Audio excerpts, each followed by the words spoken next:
Hola, queridos amigos. Aquí estamos otra vez, dentro de estos ejercicios espirituales online que se vienen dando a causa de la situación tan particular en que nos encontramos, de estar todos retirados en nuestras casas. Quizás se podría decir albergados en nuestra casa, o acampados en nuestras ciudades, decirlo como queráis. Pero como el pueblo de Dios que caminaba y que tenía campamentos donde de vez en cuando se paraban a pensar de dónde venían y dónde iban, también nosotros vamos haciendo todo esto. Y desde que hemos empezado hemos ido situándonos en qué sentido tiene todo esto y ha surgido un nombre fundamental que es donde estamos en este momento. La persona de Jesucristo. Tratar de entender quién es Jesús. Tratando de entender quién es Jesús. Y aquí pasa una cosa muy curiosa. Hasta hace relativamente poco tiempo, pues cuando se hablaba de Jesucristo, todo el mundo sabía más o menos quién era.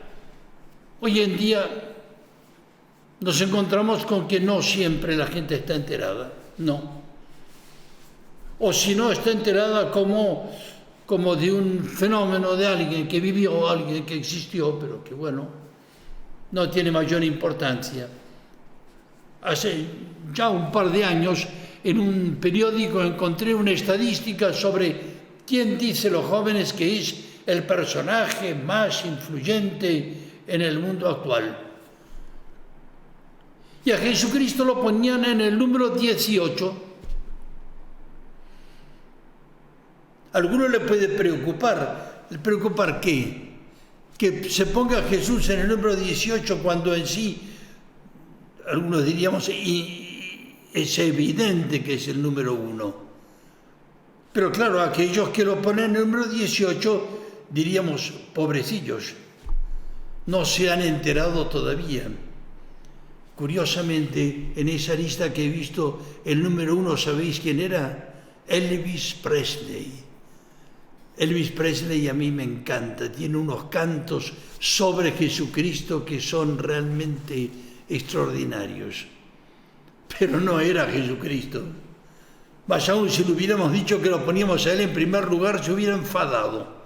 Como se enfadó cuando se hizo requete famoso y su manager no le permitía cantar ciertos cantos que él había aprendido en su iglesia bautista, y no se lo dejaba cantar porque eso le quitaba notoriedad o fama, o alguna gente que puede pensar si alguien quiere cantar siendo famoso sobre la figura de Jesucristo. ¿Quién es Jesús? ¿Cómo se explica el fenómeno Jesucristo? O todavía el caso Jesucristo que hizo que la historia del mundo empezó a contarse de nuevo a partir de él. ¿Cómo se explica? Y ya la última vez que nos pusimos ante esta pregunta decíamos, hay que recurrir a los textos de la palabra de Dios. La palabra de Dios, que es el tema de la Biblia, que hay que conocer, pero cuyo corazón son unas poquitas páginas que van del Evangelio de San Mateo al final del Evangelio de San Juan, unas poquitas páginas que hicieron que el mundo se empezara a contar de nuevo. Y que aquí lo tenemos en un volumen. Estos son los 4 evangelios. Me hizo gracia que un librero amigo, sacerdote, tenía una librería, y en la librería, cuando salió unos ejemplares de los evangelios, puso en la escaparate de su librería, acaba de aparecer la nueva edición de los evangelios solamente el texto del evangelio.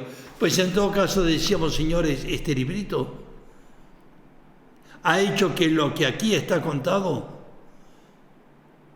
ha revolucionado el mundo y ha hecho que la historia empezara a contarse de nuevo.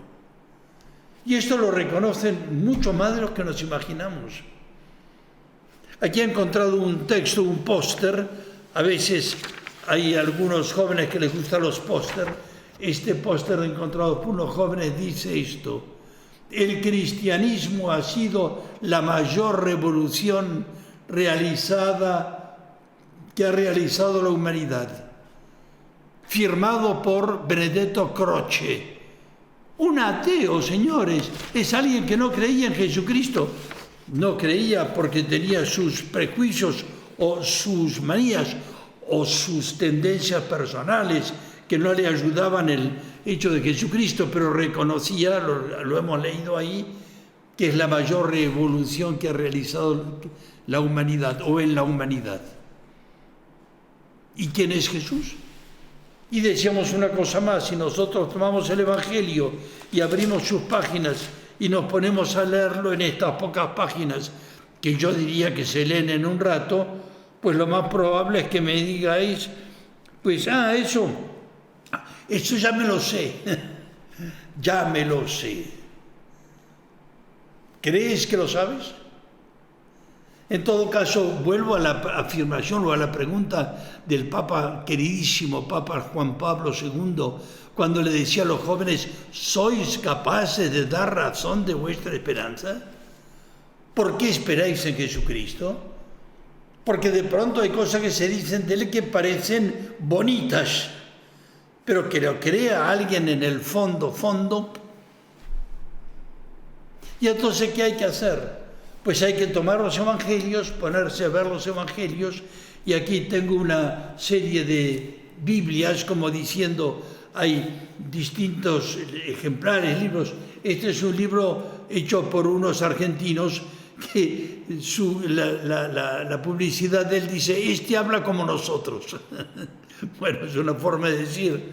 O bien hay otros libros que son, esto es la Biblia católica, pero para jóvenes. Porque también hay cosas que a veces hay que hacer una cierta selección, como cuando hemos seleccionado antes el texto del Evangelio, o todavía la Biblia didáctica. La Biblia didáctica es una forma de ayudar a conocer la Biblia. De manera que si alguien dice que no conoce la Biblia, es porque no quiere, o es porque no se ha enterado todavía de lo importante que es. Y todavía aquí hay un libro también muy simpático, un libro que es mi Biblia, y esto es para niños. Y es interesante porque tiene ilustraciones que nos permiten ubicarlo a Jesús de muchas maneras, y no solamente a Jesús, sino también las grandes historias bíblicas que permiten conocerlo al Señor.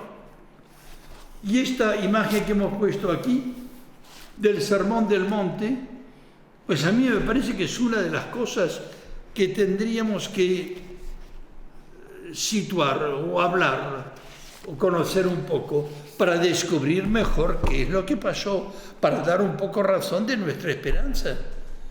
Porque yo confieso que tengo mi esperanza, no tengo otra esperanza que Jesucristo. A pesar de todas las opiniones del mundo y de aquellos que Jesucristo, él mismo lo dijo: si a mí me han odiado, pues también os odiarán a vosotros. Si a mí me han perseguido, también os perseguirán a vosotros, porque es verdad que en algunos órdenes Jesús va navegando contra la corriente. Claro. Y entonces hagamos una cosa, tomemos un texto de esos que generalmente la gente dice que sabe de qué se trata. Claro. Esa imagen que veíamos en la Biblia para niños, de Jesús hablando en la ladera de una montaña, que se llama el Sermón del Monte, pues ¿quién no lo conoce? El texto que dice: felices los pobres, felices los mansos, felices los que lloran. Un texto que nos lo sabemos, pero lo hemos entendido. ¿Sabemos realmente lo que está diciendo? O dicho de otra forma, ¿sabemos realmente lo que pasó cuando Jesús dijo estas cosas? Porque el Sermón del Monte, como muchas otras cosas, incluye una serie de elementos más que hacen a lo que llamaríamos la mentalidad de Jesús.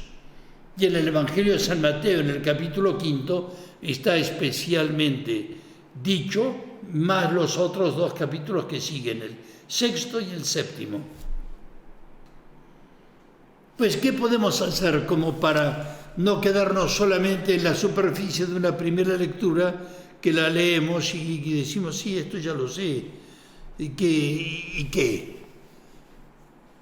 ¿Y qué significa?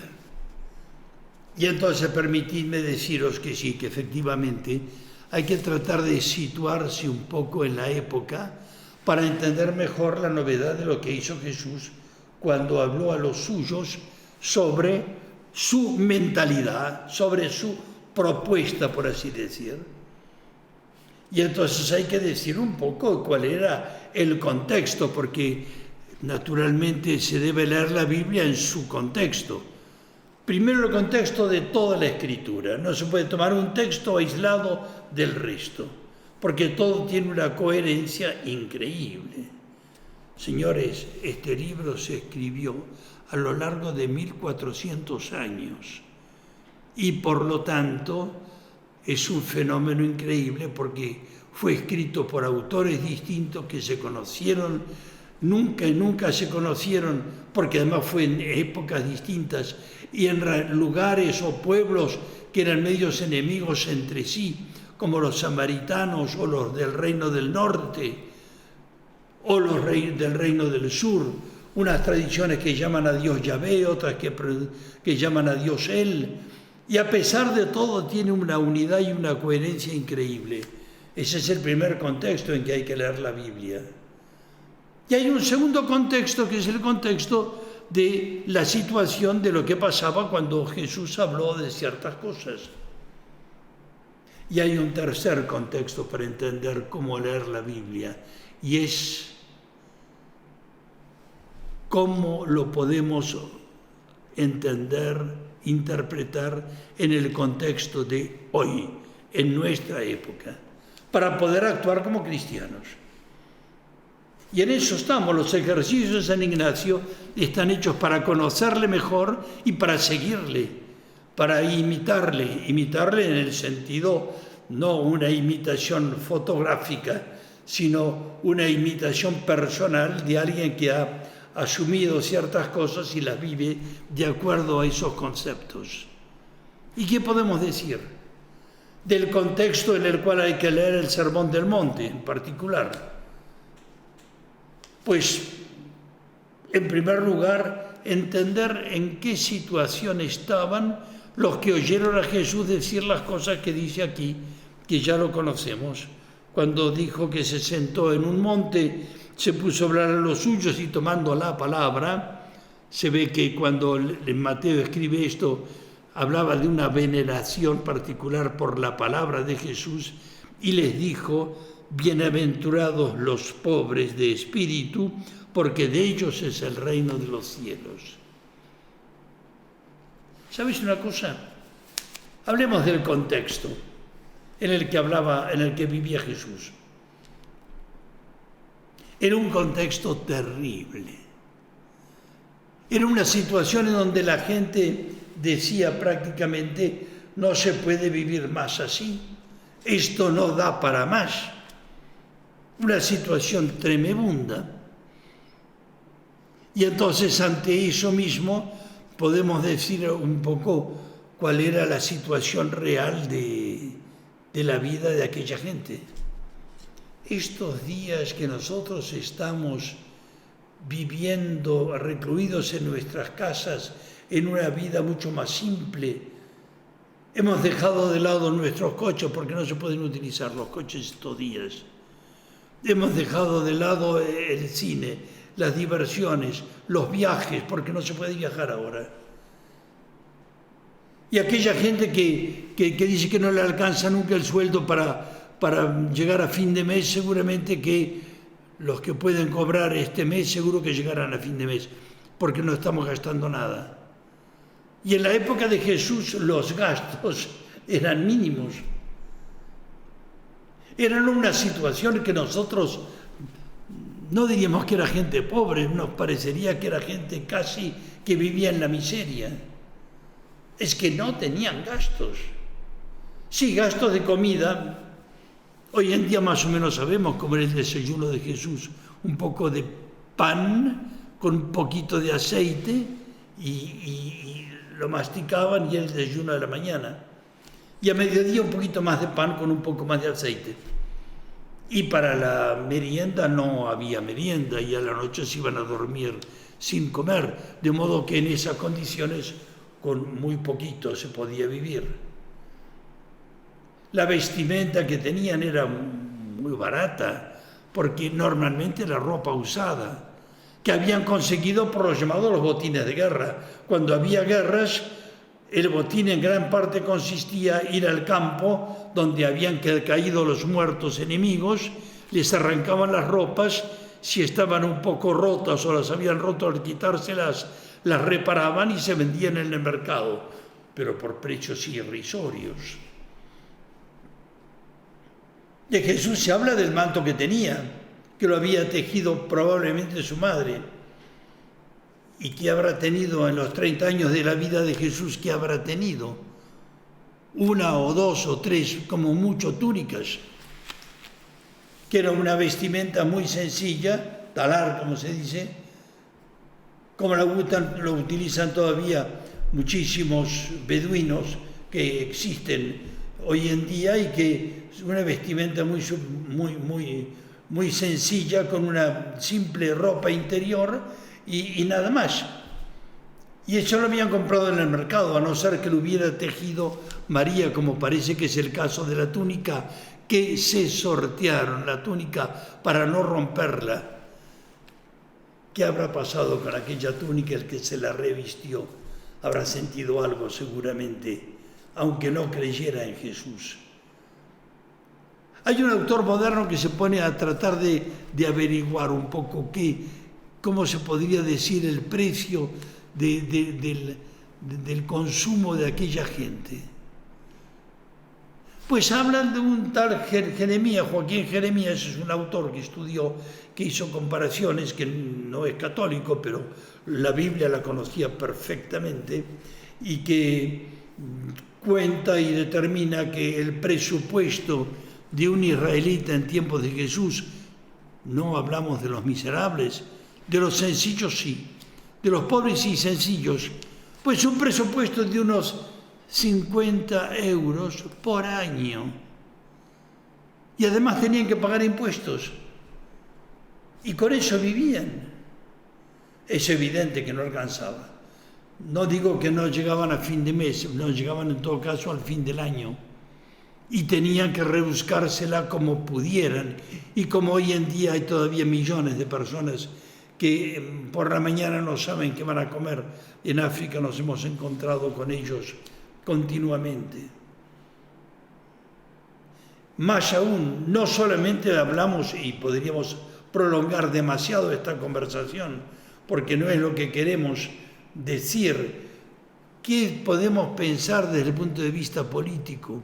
Cuando hoy en día se habla de la política y no se entiende mucho lo que esto significa, pues en materia política hay que decir que vivían en condiciones espantosas, bajo la dominación romana por un lado y bajo la dominación de aquellos que Juan Bautista y el mismo Jesús llamaban a los que gobernaban el pueblo, que eran los sumos sacerdotes, los llamaban raza de víboras. Y en ese contexto nos encontraremos con un caso en particular de lo que ocurrió con un sumo sacerdote de Jerusalén que vivió unos años antes del relato de los evangelios, sumo sacerdote como Anás y Caifás, que se dice que por un complot político, como suele ser, logró finalmente transformarse en el sumo sacerdote de Jerusalén, que en esa teocracia en la cual ellos vivían, era considerado que el verdadero dueño del pueblo era el Señor, pero como al Señor no se lo ve, era el sumo sacerdote. Y cuando este hombre llamado Alejandro Janeo logró finalmente el título de sumo sacerdote, ¿qué hizo? Como tenía contrincantes, los declaró inmediatamente que eran traidores de la patria, y entonces los hizo crucificar después de reducirlos a condición de esclavitud por traición y este hombre banqueteó con sus concubinas al pie de sus cruces de aquellos crucificados. ¡Qué horror! Cuando nosotros leemos los evangelios y nos sitúan los que saben de esto en el momento en que vivió Jesús, hay que decir que hervía la sangre, no se podía más.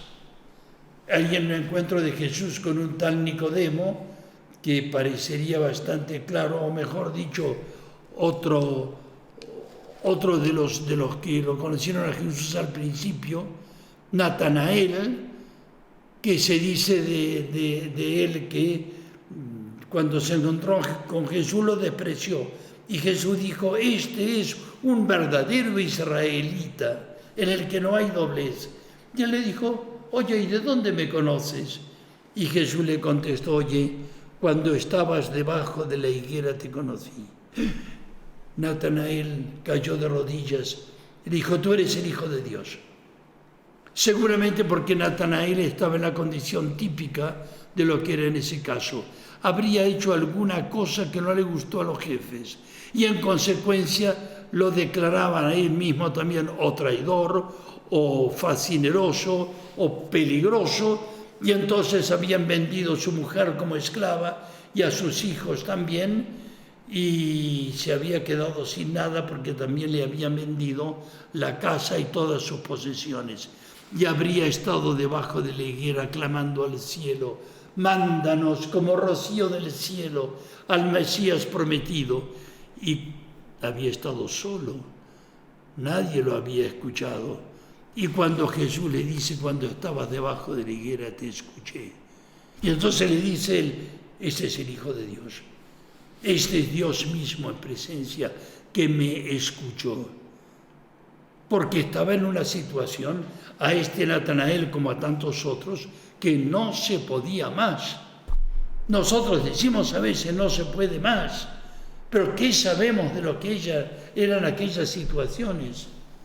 Y así podríamos seguir hablando de un contexto terrible, porque por parte de los romanos además tenían tantos bienes que se jactaban de los bienes.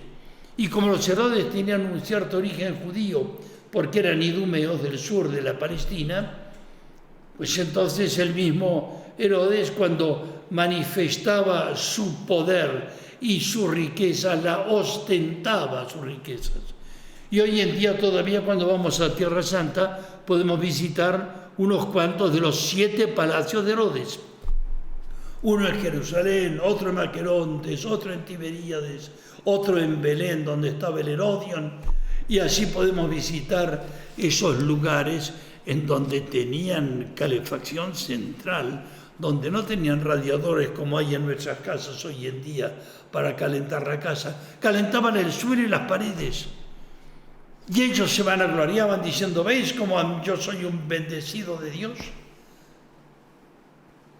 Y la gente pobre pues tenía que someterse a lo que Dios decía, a lo que Dios les había deparado, y no podían más. Claro, yo podría seguir abundando sobre esto, pero el tiempo no nos da, lamentablemente, para llegar a entender todo el alcance de lo que significa todo esto. Pero tomando ahora el Evangelio y leemos, benditos, bienaventurados, felices los pobres. ¿Cómo felices los pobres? Y todavía sigue diciendo, y felices los que lloran. Si aquí somos todos pobres y aquí lloramos todos, ¿qué está diciendo este hombre? Y así sigue diciendo, y felices los pacíficos. Y resulta que Juan Bautista había dicho que vendría el Mesías y que llegó a señalarlo como diciendo, este es el Cordero de Dios, ya veréis, el que quita el pecado del mundo. Y entonces había hablado de que convertíos, porque el hacha está puesta a la raíz de los árboles y vendrá uno a los hachazos a cortar cabezas.